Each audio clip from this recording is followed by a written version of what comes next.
चांदोबाचा अंगरखा. रात्रीची वेळ होती. थंडी बरीच पडली होती. आभाळात चांदोबा उघडाच फिरत होता. चांदोबा आईकडे गेला आणि म्हणाला, आई आई, मला फार थंडी वाजते. मला एक अंगरखा शिवशील? जवळ बरेच ढग जमले होते. आईने एक पांढरा पांढरा ढग घेतला आणि चांदोबाला एक उबदार अंगरखा शिवला. चांदोबा तो अंगात घालून फिरू लागला. दुसऱ्या रात्री चांदोबा आईकडे रडत गेला आणि म्हणाला, आई, माझा अंगरखा सैल कर. मला तो फार घट्ट होतो आहे. आईने पाहिले तो खरेच आज चांदोबा थोडा मोठा झाला होता. तिने अंगरखा थोडासा सैल करून दिला. त्यानंतर 2 दिवस गेले. तिसऱ्या रात्री चांदोबा फिरून आईकडे रडत गेला, माझा अंगरखा आणखी सैल कर.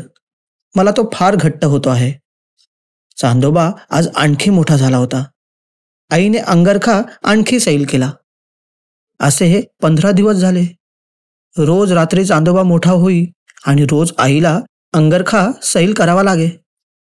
तिसऱ्या रात्री चांदोबा आईला म्हणाला, आई ग, आज मला अंगरखा सैल होतो आहे, जरा घट्ट कर.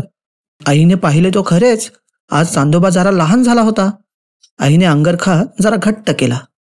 त्या रात्रीपासून चांदोबा लहान लहान होत चालला. रोज रात्री तो आईकडे रडत जाई आणि आईला त्याचा अंगरखा थोडा थोडा घट्ट करावा लागे. असे 15 दिवस गेले. शेवटी आई फार कंटाळली. तिने चांदोबाचा अंगरखा काढून टाकला. तेव्हापासून चांदोबा आपला आभाळात उघडाच फिरत असतो.